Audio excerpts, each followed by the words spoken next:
Welcome to the Deep Dive. Today, we're digging into something pretty chilling from the Jhirna zone. It's this story, this legend that really blurs the lines, between a straightforward mystery and something else. We're talking about the cursed Jeep. Yeah, and it's more than just a spooky story people tell. When you look into it, there are some genuinely disturbing pieces, some facts that have come out over the years that are hard to shake off. Totally. So, set the scene. It's October 2007. You've got a family, the Kapoor's parents, two kids, and their guide, Ravi Kumar, heading out on a safari. Standard stuff, right? Yeah. Dusk, excitement. Right, there's even a photo of them at the gate, all smiling, looks perfectly normal. Yeah. But what happened next was, well, definitely not normal. Fast forward a few hours, maybe to around midnight. Rangers find the Jeep, and the scene is just wrong. It's in a clearing, fog everywhere, engine idling, headlights cutting weakly through the mist. But it's the inside that immediately screams trouble. It's the details that just don't add up. Okay, yeah, let's break that down. The seats are ripped up, shredded, like something went wild in there. Claw marks everywhere. And this is the first really weird thing. No blood. None at all. Think about that kind of violence, that tearing, but zero blood. It makes no sense. And then there's stuff, wallets, phones, snacks, whatever. It's all sitting there neatly on the back seat, like they just tidied up and then vanished. Exactly. Order right next to chaos. And then there's the voice recorder, found on the driver's seat, just playing this loop over and over. A 30-second loop of these horrible growling sounds.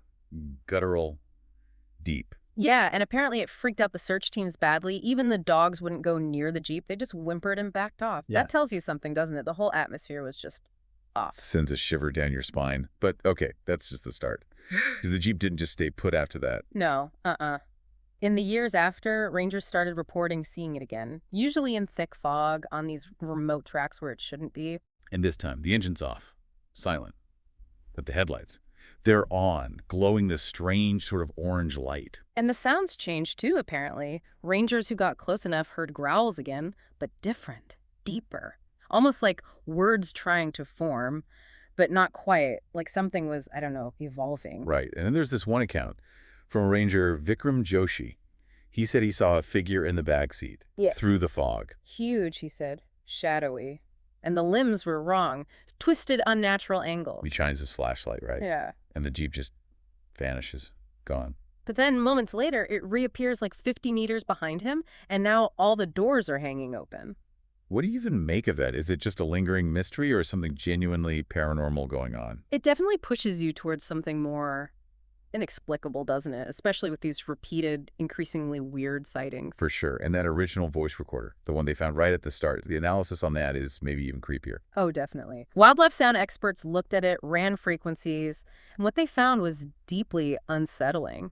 Embedded in the growls were human screams, but they were pitched way down, subsonic, below what we can consciously hear. Right, but those frequencies can still affect you, create unease. It suggests this hidden layer of just awful suffering within the sound itself. And it wasn't random noise either. They found a pattern, a repeating 13-second cycle. Yeah, mimicking the rhythm of speech. Yeah. Like pauses, intonation, but no actual language, just this horrifying attempt at communication. It's like something trying to talk, but in this completely alien, twisted way.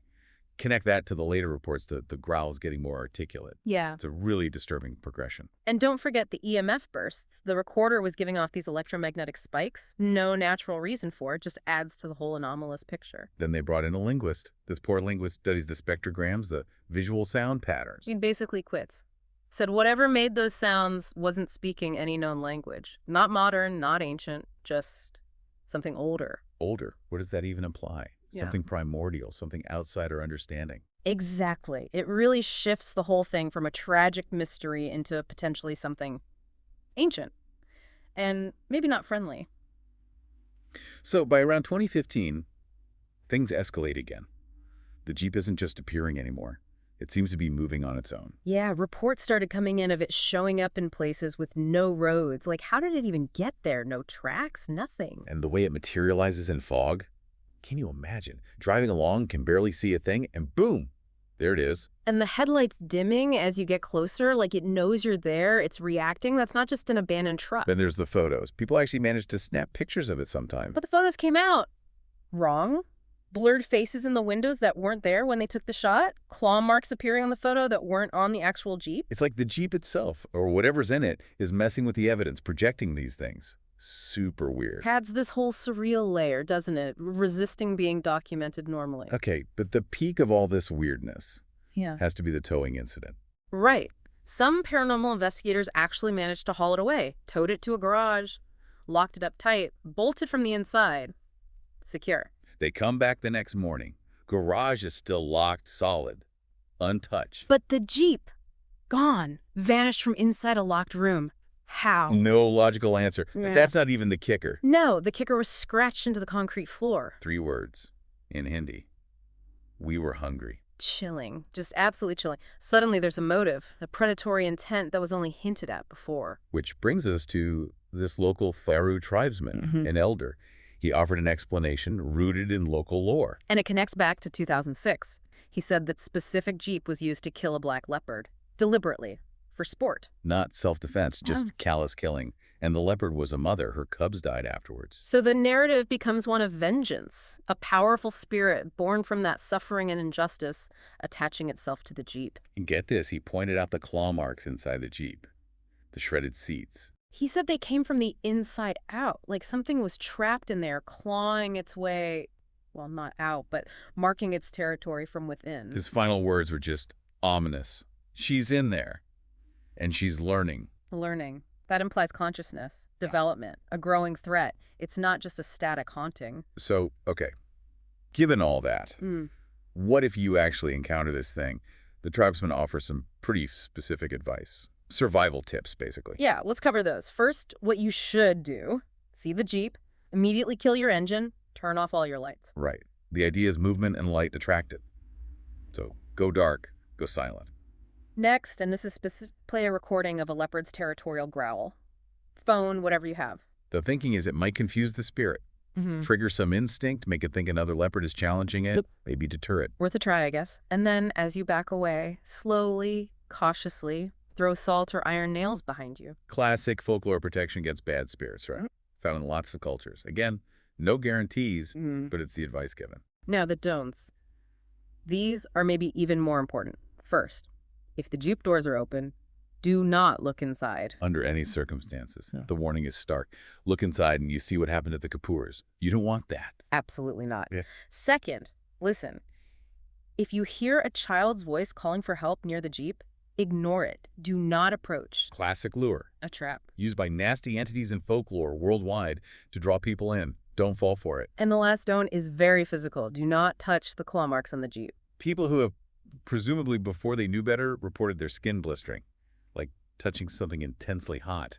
So, yeah, these rules show how real the fear is locally. It's not just a story. It's treated as a genuine danger with rules for survival. And it seems the danger might be increasing. The epilogue here is ongoing. Yeah, recent reports say the Jeep is showing up more often.